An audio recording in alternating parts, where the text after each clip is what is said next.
Hello, everybody. Welcome in. Welcome in. Please definitely introduce yourself in the chat while we're having everybody come in.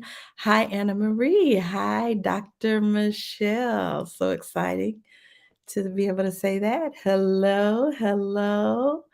Hi, everybody. Welcome in. We are so glad you're here. Just introduce yourself in the chat as you're coming in while we wait for folks to join us.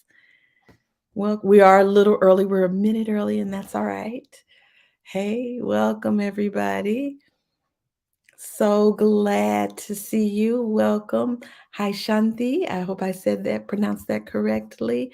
Richmond, Virginia. All right, part two. Yes, the first one was so exciting. We're so excited to be doing this too. Hi, Terry from Chicago. Hi, Lori. Welcome. Welcome. Henry Ford Museum of American Innovation. Love it. Hello. Welcome. Hi, Laura. Welcome. We are so glad y'all are here.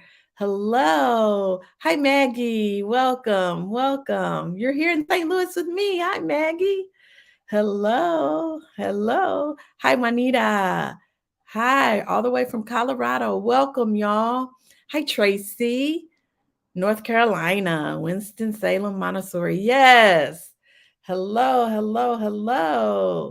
Welcome, everybody. Let's keep it coming. Couple more minutes, then we'll get started. Welcome. Hey, Dawn. Good to see you. We had a great talk. Dawn is all the way from Ithaca, New York. Hello.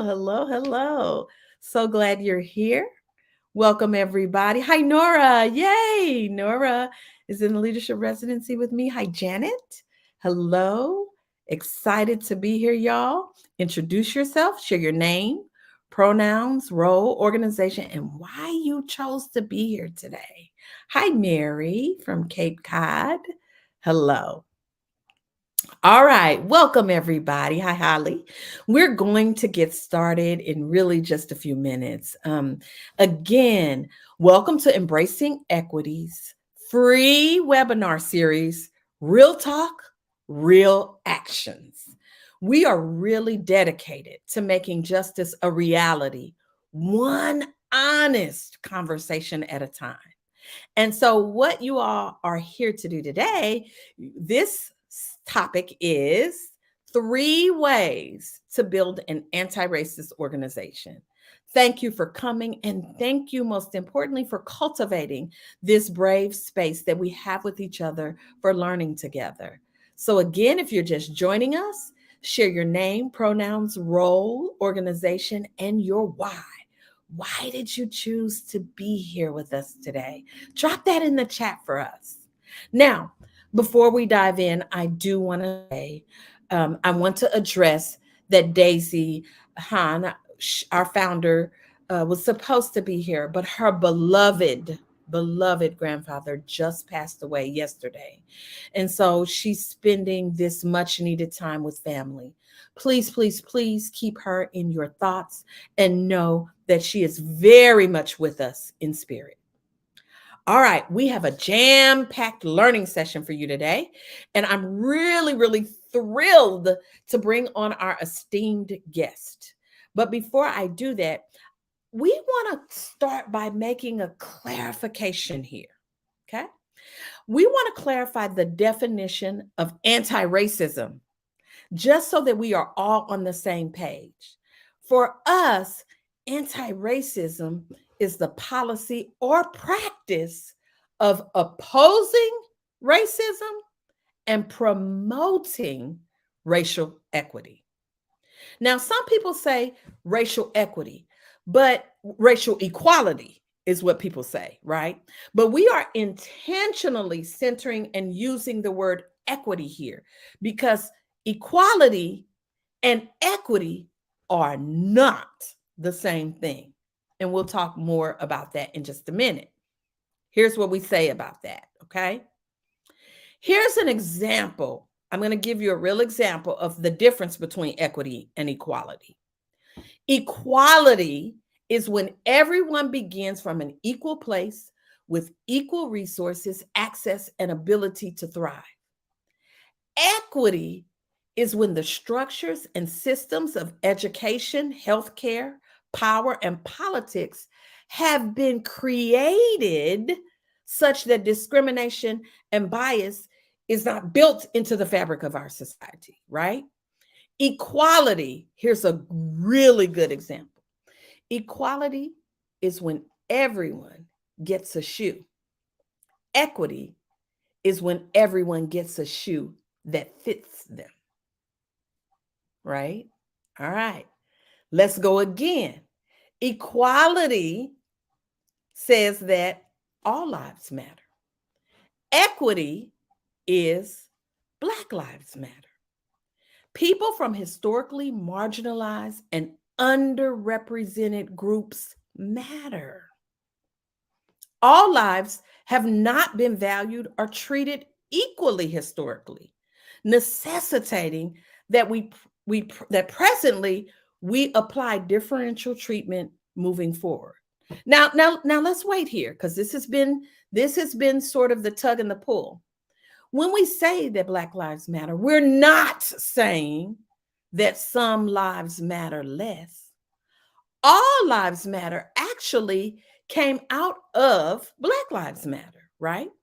This is a social movement in response to racism and violence perpetuated against Black people, both historically and in the present day. When the Black Lives Matter motto arose, some people interpreted that phrase as confrontational and divisive. They took it to exclude other races. The phrase all lives matter sprang up in response, right? When we say that was the parent, right? But ostensibly to argue that all lives are equal because we are all human beings. However, Black Lives Matter was not intended to mean that other lives do not matter. In a world where Black people are stigmatized, marginalized, and discriminated against, Black Lives Matter simply recognizes that Black Lives Matter too. Okay? Stick around until the end of this webinar, because we're going to give you all access to a free downloadable guide on the difference between equity and equality with these kinds of concrete examples. You know why? It's critical for all of this to have clarity on our shared vocabulary of resistance. This way, we can ensure that we're all meaning the same thing when we talk about these issues.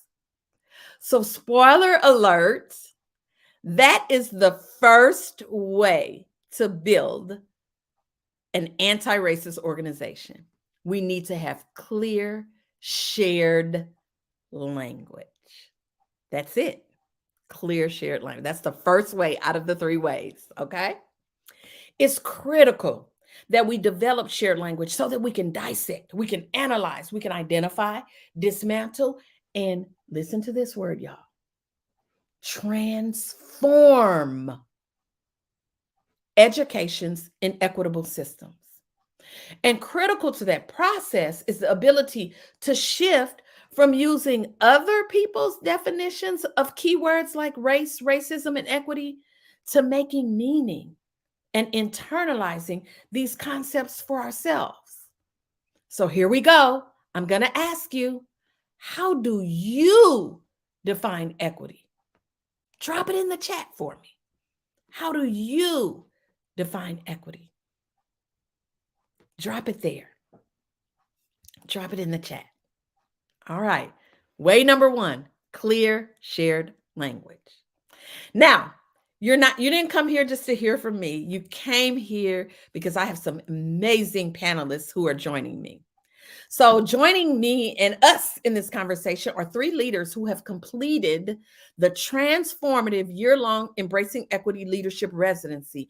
And they've actually done this transformative work in their various organizations. So first, I'm going to bring on Dr. Antonio. Dr. Antonio Sandifer, who is currently serving as the Director of Language and Equity for the North Thurston School District in Washington, the state of Washington. He did the Embracing Equity Leadership Residency first with a school in his district. And because it was so powerful, he's doing it a second time with the district leadership. Dr. Antonio, can you please join us and share a little bit more about yourself and the work that you have already done and you're doing with Embracing Equity? All right. Well, good morning from the beautiful Pacific Northwest. It's still morning over here where we're at. As she stated, I am Dr. Antonio Stanford. I'm the Director of Equity and Languages for the North Thurston Public Schools in the beautiful state of Washington. Yes, I was came across embracing equity about 2 years ago at a time when we was going through a lot of racial discourse in our school district. And it was just a grace and a great timing that I came across it because I needed the support as the equity director to help guide our staff and our students through this season of uproar that we was going through. And embracing equity was just there for me, Dr. Evans. I had personal one-on-one coaching to assist and guide us through this process. And it was so effective that the next year we had that particular school that had the most racial difficulties, and another school go through this year of residency. And now I saw that how effective it was with those two buildings, restoring those relationships and building culture and climate, that we decided to do it with our district level administrators and district level staff, including our school board, have all taken the audit and now are going through this year of Embracing Equity Leadership Residency. Thank you and welcome, Dr. Antonio. Second, joining us, we have Lisa Berry, who serves as the head of school for Woodland Montessori in Wisconsin. She is the first person of color to lead the 50-plus-year-old Montessori school. Lisa, will you join us and share a little bit more about yourself and the work that you're doing with us and have done with us? And Hello, at your everyone. Yes. Hello, everyone. I am here in the heart of Madison, Wisconsin, the Midwest. Woohoo. You're right, Dr. Evans. This school has been here for 50 years, and we did not make ABAR work and diversity and equity work a priority. We welcome people of color, but they didn't always feel like they belonged in our space. And so when we joined the Embracing Equity residency cohort, I was so amazed by how us joining that cohort moved our school in a way that I didn't even expect it to be able to be moved. And still gleaning, even though it's now been 2 years ago, I think, that we did that. We're still gleaning from all of the knowledge that we got from the one-on-one coaching with Dr. Evans. And we'll talk a little bit more about it, about some of the different things that Embracing Equity offered to our school as a whole. But it just really it opened up our awareness of what we thought we were doing right. But now we get to do it in a way that has some order to it, but not just order, but it really has impacted us eternally. Thank you. Thank you, Lisa. And rounding off this panel is the fabulous Pam Dunn. She is the owner and founder of Your Infinite Life Training and Coaching, and she also heads the Peaceful Project, a nonprofit organization that serves schools. Pam, welcome.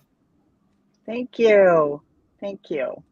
And nice to be here. Thank you for having me. I think, what I want to say about myself and how I got started is we had at Your Infinite Life and the Peaceful Project a wake-up call. I will call it that. It wasn't that gentle, it wasn't like a nice alarm. However, it woke me up, and I was like one of those people. I've always been all my life, put my head down, let's get busy making the changes we need to make. And I was doing that the best I knew. But then somebody that knew Dr. Evans had seen an email from Embracing Equity for the leadership residency and sent it to me. And after talking to Dr. Evans, I was like, oh, I do need the support. It's not something that, the hyper individualism that I sometimes operate from it wasn't going to serve me here. I needed to be in a community and to do this with other leaders. And that's what I was able to do with Embracing Equity and the leadership residency. So I'm grateful to be here, actually. All right. Well, I thank you all for joining us. And all right, panel, are you ready? Let's have some real talk about your real actions. Okay. So I'm going to start with Dr. Antonio. I want to start off by asking you to speak to the second way of building an anti-racist organization, since you modeled this in your own school district. Remember, the first way is the shared knowledge and language and understanding. The second way is the leadership's role. The leadership needs to be walking the talk and really just demonstrating, modeling the commitment to not only anti-racist mindsets, but anti-racist practices. So, Dr. Antonio, can you start us off? How have you as a leader and within your leadership, within your organization, played a pivotal role in inspiring and leading this change toward anti-racism? How'd you do it? Excellent question. Yes. So our district has been on this road of anti-racism work for several years now. But you know how that process goes. Sometimes it's fast, sometimes it's slow, sometimes it's really, really slow. And a few years back, we went out and developed an equity resolution that became policy on kind of how we were becoming an anti-racist district. And that was created by the leadership of the district office and then approved by our district school board. So it became the standing policy for the whole entire district. As times went on, of course, what's on paper don't always come to reality. So we had to continue to do the work. And a few years back, some of the students at a particular school felt like racism was very prevalent in that building, as well as a rape culture, that things were happening and they did not see any results. We say one thing, but we were doing something different. Therefore, resulted in our district going into a 8-day student strike, where they walked out of the school for 8 days. And it was a very tremendous emotional time for me, being an African-American male, in the middle of that, trying to get the kids back in class, but also having our district, which is predominantly, our student body is 51% minority, but our staff is 90% white. Wow. So it was a very challenging time to get the white staff to see the students' perspective and what they were saying, that it was just not them just trying to get out of class. They was really seeing these issues, and through the white lenses, couldn't see it. So after we did the 2 schools of Embracing Equity, there was an audit, which was wonderful, an anonymous audit that we did about whole of those 2 school sites, where they could see from the different staff perspective. And I decided to bring it to the district office. What I found out was we were doing all this training to the school buildings, but our district level office, where the heart of the work and the policies and procedures are taking place at, had never gotten this training. And I wanted to know how they felt about it. So I worked with my superintendent, assistant superintendent, who was in this leadership residency with me, as well as one of our school board members. And we've led this work. And this year alone, we've started doing what we call equity mini lessons with the entire district staff. It's required. Not only, what we call office, like the secretaries, we call them office professionals. They have to be there. Even our custodian that works in that building has to be there. The superintendent, all the way up to our superintendent, everyone is required to be in these lessons. And we started off our very first lesson with open conversation and language around equity work and anti-racism. And we have to use those terms and just call it out like it was. It was uncomfortable for many people in the room, but they was able to, because some of them had never heard or never had an open conversation about race or racism. This was their very first time, and they had been in education 20, 30 years, many of them. Wow. So we had to start there, have those open conversations, and we would have a series of these trainings going on for the remainder of the school year. Wow. Thank you. Going back to the leadership. Yeah. Love it. Love it. All right. Lisa. Thank you, Dr. Antonio. Lisa, as the first person of color, head of school in a 50-plus-year-old organization, how have you experienced the leadership phenomenon in building an anti-racist school culture, even with you now being the leader? Like, how'd that happen? Right. Right. Yes. So when I was thinking this through, I thought this is going to be it's a long answer, but I'm going to make it short. Starting here in Madison, Wisconsin, our community does a race to equity report. So that came out in 2013, very shortly after I got here in Madison. And that from that report, I was a sub here at Woodland Montessori School. So I kind of have a Cinderella story from the sub all the way up to the head of school. When I got here and I saw that race to equity report, right away, I went to the director at the time and said, we need to do something tangible to change this around here in Woodland. Our school sits in the heart of Madison. We are in the most diverse zip code in Dane County. And so it was vitally important that we start having some conversations around diversity and equity. And so in 2013, I formed, in a group of teachers and admin folks, I formed the Diversity and Equity Committee. And we also came up with common language through making a diversity and equity statement. Now, a lot of people have diversity and equity statements, but I intended ours to be activated through action. And so we started with the diversity and equity statement and moved into creating that diversity and equity committee, moved into creating, and now on our board, our diversity and equity specialist, which is a teacher in our school. Our school is less than 100 children, 20 something teachers. That teacher is also our diversity and equity specialist and our diversity and equity they keep a lens, on everything we do in this school. So the board approved the diversity and equity specialist to be a part of our executive committee so that there's always a lens on any decision that is being made here in our school.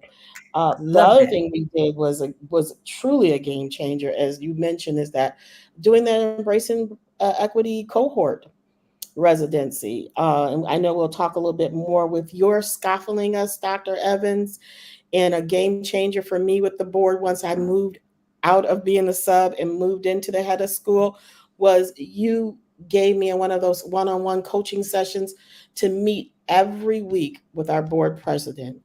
Game changer as being the first Black woman to lead this school because she had to work through her own biases, the board president. But when her and I started meeting every week and when problems arise, right away, she stepped in and said, that's not who Lisa is. So I then had a cohort on my side. Those are just a few ways that we started very small, but has really made a huge impact in doing that every week, just doing that every week meeting, just having those conversations regularly with teachers and staffs and parents. It's really, even just recently, I sent it to you, Dr. Evans, we just had a video done of our school, of our children, our teaching team, and myself. And folks who have known this place for 50 years, who have seen that video, said it's the most diverse they have ever seen in the last 50 years. Wow. Thank you. Wow. All right. Come on, Pam. Talk to us. All right. Well, I love what Dr. Antonio said about the discomfort that, was present for especially your white staff. And as a white leader, I think, I had to first change my relationship to discomfort and really take a look at how I was part of the problem. And a big part of the problem. So letting go of my need to be liked and looked up to, like that, it seemed like my way of leading, even though I thought I was a great leader, but my way of leading had to be dismantled. And it was through the leadership residency that I would say was able to gather the courage to do that in so many ways, because then I had to really shake things up, and I remember. and when, yes, you do. It was rough. It was not easy. Like, just speak to that for a minute. I want people to know and y'all know I always say this work is not rainbows, butterflies, and unicorns. No. It was rough. Pam, can you just a little, you don't have to go into speak to that for us. Yeah, it even brings me to feeling it was really rough. It was really hard. We lost a lot of people. Given that we're a small organization, everybody we lost, I felt immensely, and even lost, friendships along the way. But what I learned in doing that, I learned a lot actually, but I think what was most important is that I hung in there and rode through it on the principles of inclusion and equity and anti-racism. Like that's what really guided me through those challenging times.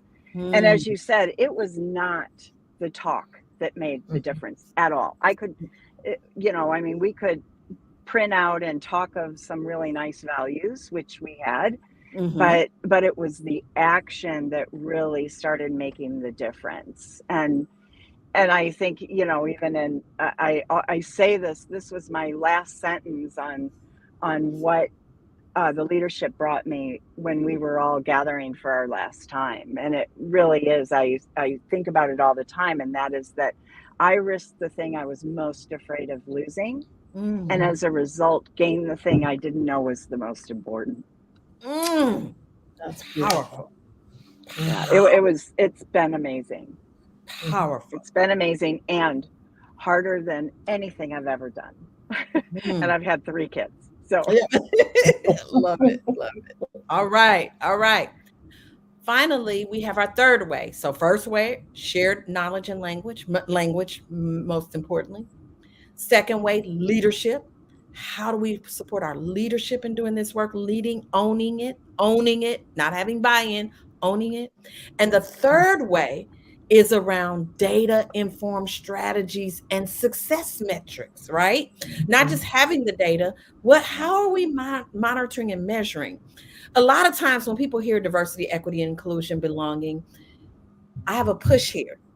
People think about these kind of things as soft skills, opaque, touchy-feely goals, endless conversations. We're just going to get together and talk about these things.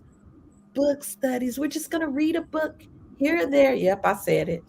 I love book studies. Not enough, but yes, right? That's why this third key is so critical when you're building an anti-racist organization. We must, and I'm going to use the word must, y'all. We must have data-informed insights, not I think my people are feeling this. I think we're doing okay on it, right? We want to have these insights so that we're able to have not only look at the progress. Lisa said we were able to move the needle. How does she know? She had information. She said 2 years later. I'm still using that. Sorry, Lisa, I'm probably taking away some of your. That's okay. You're fine. Question, but right? We want to be able to see the results plainly. Clearly. So if you would, I'll start back with you, Pam, again. Would you share an example of how data and equity audits that you did informed your decision making? And how did it guide that big transformation that you talked about? And let's remember that big and sometimes painful transformation. Pam, we'll start back with you since you were right there. Thank you. That audit was amazing in the information that it delivered, because it was information that I would never have thought of. We are a group of people in our nonprofit that lead social emotional skills for, kids in school, and I train coaches and course leaders to lead, emotionally driven courses. And the thing that it showed us on our audit was that we were unable to identify what a microaggression was, and nobody felt equipped or capable of handling conflict and what to do in conflict, or really opposing, opinions. And so that was just, again, another eye-opening moment, because I would have thought that happened, that was there already. But as a result, we just got really busy as a team. We dismantled the hierarchical way that we were operating, and began working from shared power. And then secondly, we have developed a productive conflict model and practice. Because what I saw was that I always feel like the problem with conflict is we're too focused on resolution and not focused on the productivity and the closeness and the richness that can occur in a conflict, in the conversation of a conflict. So we just took what we already know how to do and redirected it to create something that was more effective for us. I love that shared. We've talked about shared, and in the leadership residency, we talked about co-powering, because I'm just looking at the chat. Regina Dyson made a really good point. Sometimes in organizations, we look to the resident person of color, the BIPOC person. Oh, you're the one person. Let me come to you. And what we are creating and talking about is this share, this co-powering. And I think that's something that the data really allows us to do. I want to definitely hear from Lisa and Dr. Antonia around this, but if I can, I'd like to jump in, because I want y'all to know, embracing equity is not just bringing people to this work. We do this work too. We have to walk the talk too. We're not just guiding others, right? And so one of our internal practices that we do around data, and this data-informed approach, and about how we think about data differently. The first is the mental mindset. We had to really change about how we view feedback, right? Feedback does not have to be laced with fear. And embracing equity, we learn to view feedback as a gift that allows us to have a window and a mirror view. The window feedback comes from our program participants, and it allows us to see how our participants are experiencing and growing in our work. It also allows us to hear those voices that may have gone unnoticed. So internally here at Embracing Equity, so in addition to our participants, we also turn the mirror on ourselves. We have a full day every quarter, every couple of months actually, where we call it Slow Blink, and there's a story to that I'll tell you at another time. But it's completely dedicated to delving into the feedback data that we receive. Each program lead really gives details about their program based upon survey data. We examine the trends. We look again. We determine whose needs are being met in the work that we're doing with other people. Here's a bigger question we ask ourselves: whose needs are not being met? We look at how we think. How are we thinking about the diverse groups in our participants? Are we impacting other programs? Are we impacting other practices? And listen to me, lean in with me. Most importantly, what we want to know, are we impacting the third P, people? People. We also do something else internally. Again, the mirror piece. We monitor along the way. Instead of doing an autopsy at the end of the calendar year, we look.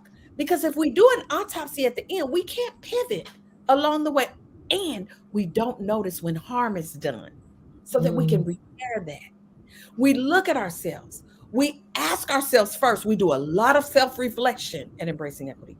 And also we ask our team members, how are we doing? How can we champion even more in terms of racial equity? And we reflect on what the data shows so that we can celebrate the things that we're doing well and build upon. And we look at what the data is telling us about the places and spaces where we need to set goals and grow more. So I definitely wanted to lean into how Embracing Equity ourselves do this work too. But I want to hear again from Dr. Antonio and Dr. Lisa. Tell me about the data. Tell me about the equity audit, the impact that it had as you all are doing the work. We'll go with Dr. Antonio. All right, great. So not only did we do the Embracing Equity audit as one of our data sources, but we had several one of them. And being a public school district, we do often do surveys of students and families. One of the ones, the equity audit was really good because again, it clearly opened the eyes of the staff at those two school sites, but really surprisingly at our district office that they needed more training, needed to have the vocabulary on what is microaggression, what is race, and what is racism. So those were some conversations that does never happen and that it opened up. But one of the other tools that we use because we are a school district is parents and students voice, not just in a survey, but a voice. So what we did, we implemented a series of community cafes. We had the African American Cafe, the LGBTQ Cafe, the Native American Cafe. We brought all these families to the table. Love it. And in a non-safe environment, we had food in there, we had activities. After we had an African American one, and of course the students did an African American dance. We had a Native American dance. We brought their culture into the setting that they felt comfortable, and we did not allow any district administrators to be them. Maybe one or two, but not the room full of district administrators, full of white faces. We wanted to hear from them in a comfortable, safe environment where we asked them a series of questions, and they was free to share. And we wrote all the data down, everything down. The biggest piece about this is what we did with the data. That's what happened. A lot of times people, oh yeah, we heard that, we came and we thought we did the survey. So we did the survey, posted it online, good, bad, and ugly. So it's all posted on our website, everything that they said to answer those questions. But then we came back after whatever we did to address those particular questions, we went back and reposted them, and I advertised it throughout the city. This is what we did. When you said that there was no communication, so we did more avenues to put the communication out for you guys. So we let the families know this is what we did from the information that you gave us. And I think a lot of times when we do surveys, we are doing the work, we forget to let people know that we did based off of the data that we received. Same thing with our Embracing Equity audit for our district level, because most of the staff said that they didn't feel comfortable talking about race or racism. Therefore, we did the trainings. We're providing them this ongoing series of trainings so they can be more comfortable, but most importantly, educated on it. And now when they hear microaggression in the office, they know how to address it and how to deal with it. Action. You followed it up with transparency, communication, and action. You created a blueprint. Love it. Lisa, talk to us about the data informed, how it informs what you're doing. Well, when we received our data, the first equity report, because you do one in the beginning of the residency and then one towards the end. Well, the first one stated that, and you have to remember it's a 20-something staff, so it's just a few of us who are BIPOC folks, but 100% of our BIPOC people said that they did not feel like they belonged here in our school. Heartbreaking, eye-opening for the white staff to hear that, because you hear this nice racism. That's what we were experiencing here in Madison. They're very nice and they welcome you in, but when someone doesn't feel like they belong, that's a whole different level. So that equity report was an eye opener, and it immediately made not just myself, but other white staff say, we got to go to work. We got some work to do here. I've known this BIPOC person for 20 years, and I wasn't even aware that they didn't feel like they belonged here. So it was the eye opener, which what we did, one of the action steps we took is that over 20 something, which we only have about 25 staff. I think we did about 21, 22 of our staff took the affinity-based cohort for people of the global majority and the white anti-race identity development cohort. Everybody was willing based on that data.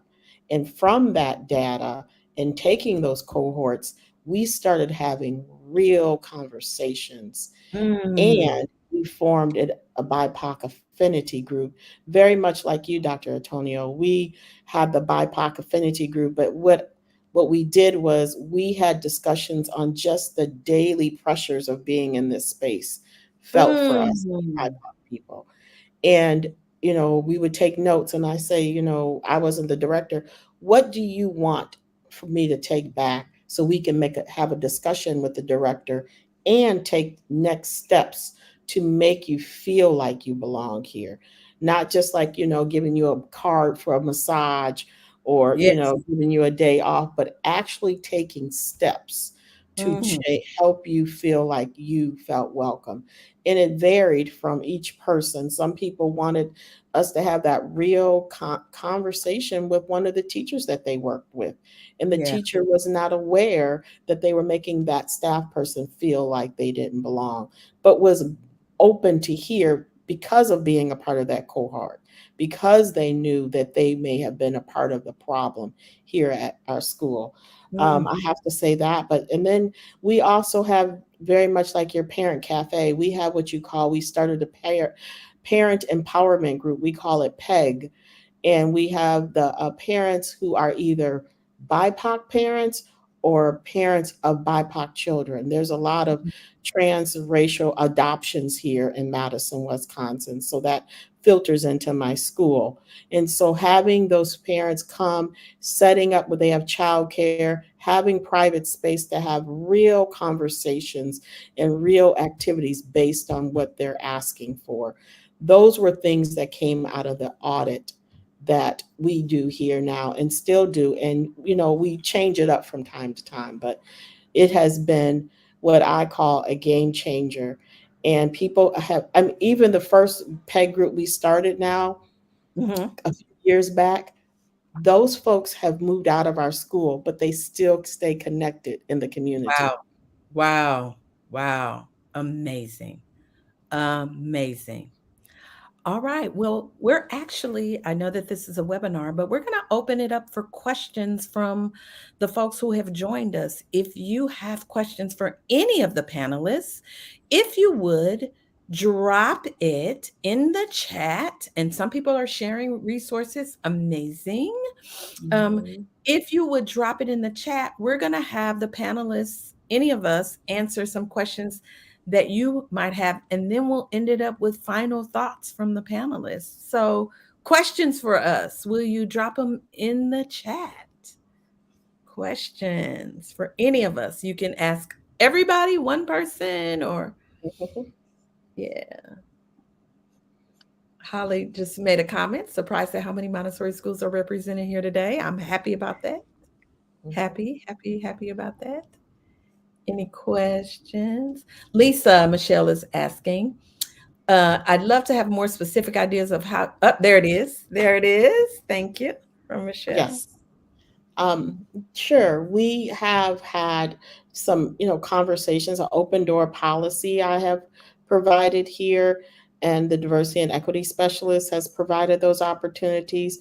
We have set up areas in our school, which is not that large, but where people can go and get resources, whether it's a book. And I know, books are just a beginning step.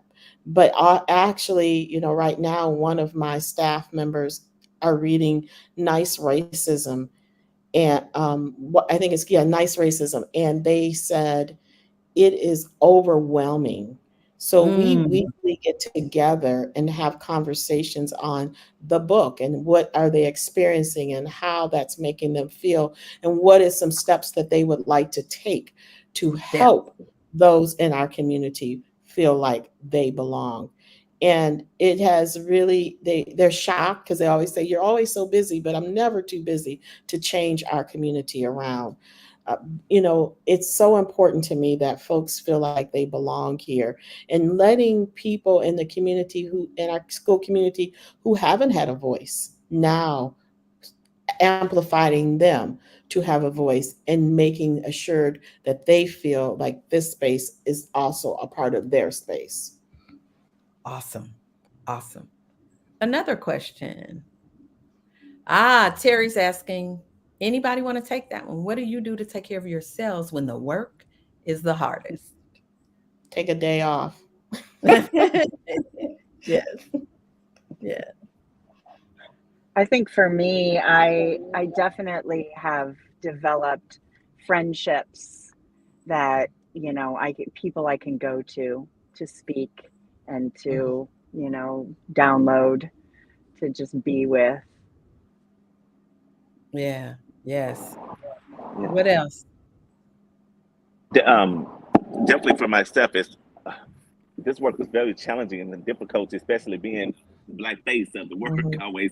So one of the things that I try to do is really believe in sorry about self-care, spending time for me, getting out, taking walks, going to the gym. And then I'm a spiritual person. So I spend a lot of time in prayer and meditation to try to keep myself balanced and separate the work from personal. That they're not attacking me personally. They're attacking this issue, trying to keep that in our forefront. That was what's most difficult for me to separate the two when those students were striking because they were talking to me. Like they were like attacking me. Yeah. And I'll just add to that, make sure we'll answer that next question too. I'll add to that, make sure you're doing self-care, not self-maintenance. That's a difference. Right. Self-maintenance is getting my hair cut every 2 weeks or done every two, or getting my nails done. That's self-maintenance. I'm just maintaining some things that I do for myself. Go deep, self-care, and find out what is it that I need that really gives me real respite, real reflection for myself, deep, deep caring for myself. Yep. All right, we have another But, question. Dr. Evans, I will say for that, I'm like Dr. Antonio, I'm a believer. And so my deep work, I love prompts. I love to go somewhere quiet and sit and have a prompt given to me where, like you said, Dr. Antonio, separating out what is someone saying, or they are attacking those issues of what is being done. So just sitting in that and writing that out for me and meditating is very helpful, especially if it's by a group of water. I did hear and saw that someone said, what have we done for our staff because of all this heavy lifting? What I did is we have a school that does massages. And so we hired 5 masseuses to come in for the staff. Now, that is something you're doing for yourself, but yet it did add in that atmosphere just this calmness, because the staff could choose to go and get a massage, or they could choose to go for a long walk. Our school sits in the beauty of Madison. We're right by um, the Monona Lake, and we're right in the isthmus, so you can go and do this beautiful walk.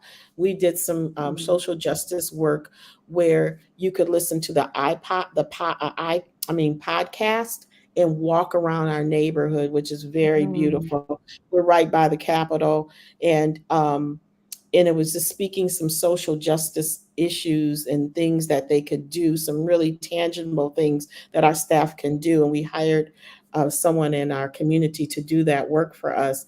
And that was another way of doing 2 things at once, doing something for your body, but yet listening to some work that was very important for us to work on. And then we came together as a staff and discussed the podcast that we were all listening to, doing different ways to move our bodies.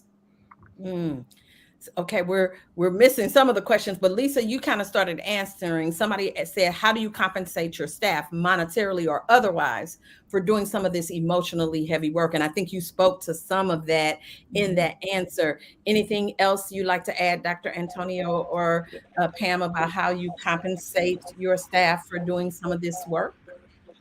Yeah, so definitely for us, we definitely, for the biggest of the work, we compensate them monetarily. We pay them for their time and their education. So what we do, we have a cohort. We're in our 3rd year of teachers that are learning throughout the district. This is not just BIPOC people, but all people.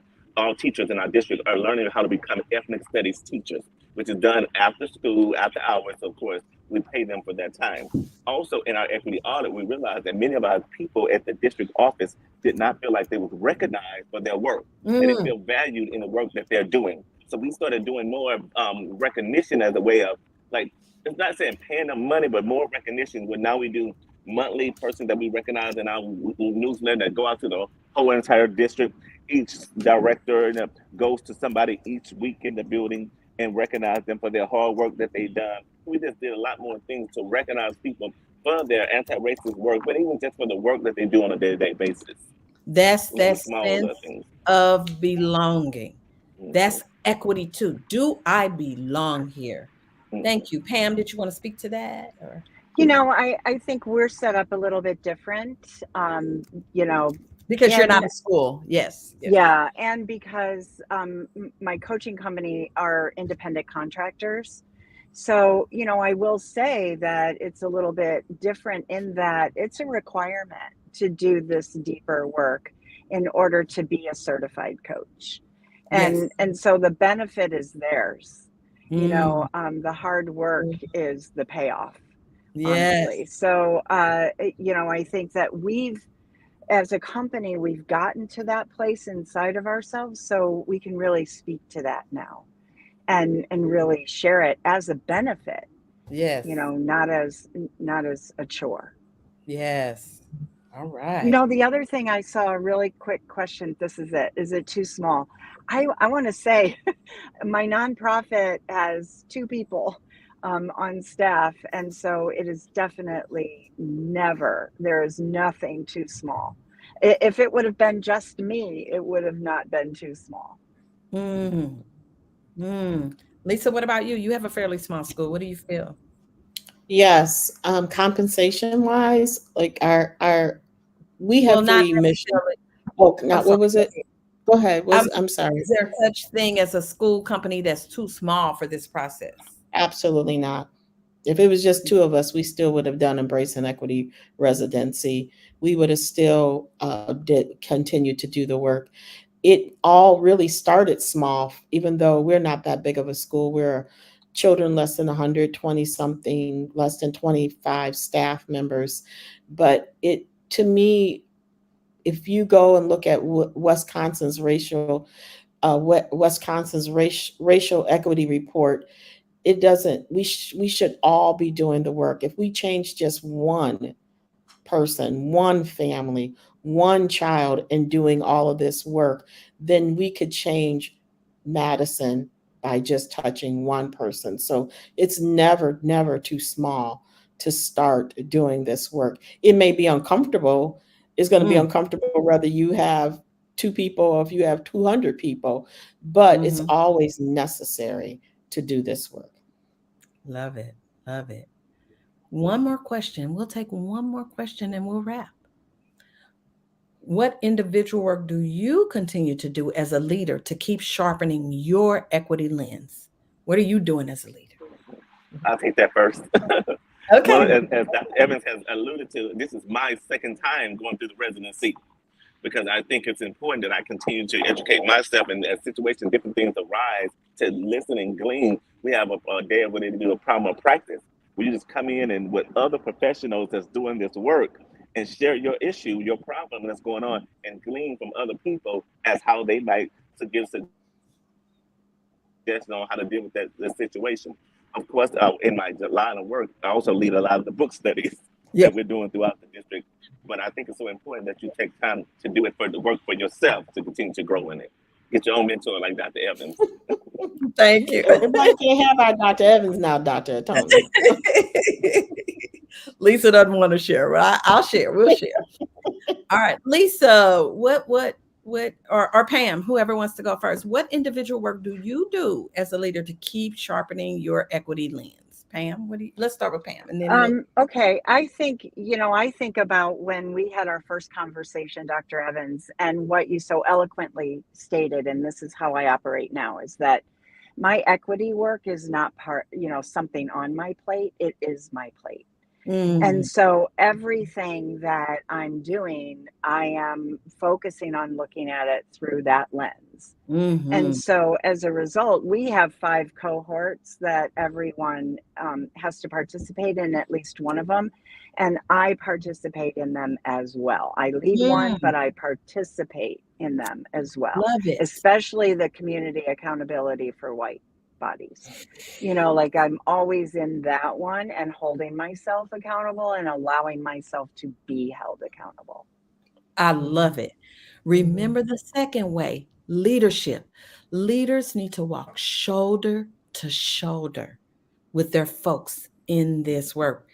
We always say at Embracing Equity, it's not something I'm doing to you, it's something I'm doing with you. That's important. Lisa, what about you? What do you do Yes. to keep sharpening your equity lens? Again, I do that work right alongside with my staff. We just You do. recently had a racial justice summit here locally, and taking the staff there, what I did love is they had a 3-hour session just for Black leaders. That was Mm, just very informative and very supportive and very helpful in that way. And taking them there and seeing them, knowing that I'm going to be in this session for 3 hours to build myself up, to help me keep my lens sharp, and to grow and bring that back into this space. And I'm in a better headspace because of it. So, mm, doing the individual work makes me be able to come in and start fresh every morning, when I'm dealing with a predominantly white staff as a Black leader in this space. So doing that work with them, but also with joy. mm. People need to see that this work is hard, but there's a lot of joy out of doing this work with empowering other folks. It does my heart well when I see someone who 2 years ago would say, I couldn't believe that this person, this Black BIPOC person, didn't believe they belong here. But now we have gotten together, we can co-teach together, we can do work together, we can have some of those hard conversations. It doesn't feel so uncomfortable. It just does. There's great joy in that. There's great gratitude in that. And being a Montessorian, that fits right into your grace and courtesy, right Absolutely. in there, talking about those things. And I love following my staff. My staff will let us know what they need when it Mhm. comes to the DE work. We also have required our staff to have 6 hours ABAR work separate from their community education. And Wow. that work needs to be a reflective how are you applying whatever you chose to do? Read a book, Action. listen to a you have to apply. How are you applying it to your own self? And how do you plan to apply it to your professional life? And that's a part of, you get paid for taking those hours, but it's also vital that you report back. You report back to the staff meeting, you report back to your teaching team, you report back to the DE specialists. I love that. We call that in Embracing Equity compassionate accountability. Yes. Compassionate accountability. This has been a great, real conversation. So, right before we go, everybody, thank you for sharing these incredible insights. In closing us out, I want to give each of the panelists an opportunity to share advice for others. If you had to give advice or lessons learned, what would you offer to organizations that are just starting their journey towards anti-racism and equity? What advice, what support, what would you say? We'll start with Dr. Antonio, then to go to Lisa and Pam. Dr. Antonio, what would you say? What are your parting words for people who are just starting this journey? Oh gosh. My parting words would be that we have to remember that this is a ship. And as you're turning a ship, it's not an easy process. It don't turn Mm. fast like you can turn a car around. It's a slow, steady process, but keep turning, keep going, and eventually things will turn around. And also, I highly encourage you to go with the goers. There's going to be a lot of naysayers, a lot of people that are saying, well, why we're doing this over here? We're doing too much here? Just go with the goers, and eventually those that's supposed to be with you will be with you. I love it. Mhm. Pam. Oh, Lisa. Sorry, Lisa and then That's Pam. okay. I would say for those who are starting out, just know that this is not, and we hear this lots of times in DE work, it is not a sprint. It is a marathon. It's a marathon. Or did I Yeah. get that backwards? Yes. Yes. Nope. You But got it. also, you are a work in progress.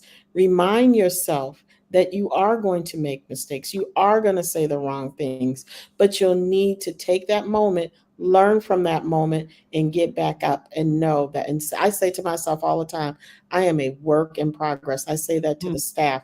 Now I'm hearing them saying that I'm a work in progress, because it is a Yeah. progress. It's not going to happen just by reading one book or listening to one podcast. Yes. Love it. Pam, and then I'll give parting words and we'll go. Yeah, Pam. All right. I will say definitely first and foremost, develop a different relationship to discomfort. And see that as part of your growth, and then let your values lead. Love not it. your fear. Love it. All right. We're going to drop in the chat your free downloadable Equity versus Equality. And then here's what I'm going to say. These are my parting words. Listen, everybody, this work is critical. It's what we owe our children. We owe it to them. This is the thing that we owe. So that's part one. Part two, also know that this work is too big to do alone. Join us, join leaders like these, join Embracing Equity, other organizations who are doing this work, and find your coalition of the willing. Who's willing? Who's ready? And move forward. And the payoff will be great. We heard it in each of these leaders. Again, I greatly thank each of the panelists and these leaders for joining us in this conversation. We'll see you all next time. We drop that next time. We're going to talk about, how stories shape our world and why they are essential in a thriving democracy, right? That's why we're doing this as educators, right? We want a democracy. We want to leave that gift to our children as well. So join us on the next one too. We hope to see you all. Thank you all for joining us. Real talk, real actions. We'll see you next time. Bye. Oh, the link is there, y'all. It's in there. Somebody asked where it was. EmbracingEquity.org/resources. Put your email in there so we can send it directly to your email. We'll send it directly to you. Thanks, y'all. Thank you. Thank you, Dr. Evans. Thank you. Appreciate it. Thank you. Thank you. Bye, everybody. Bye. Bye. Thank Dr. Evans, I you. just got to figure out how to get out of here. I'm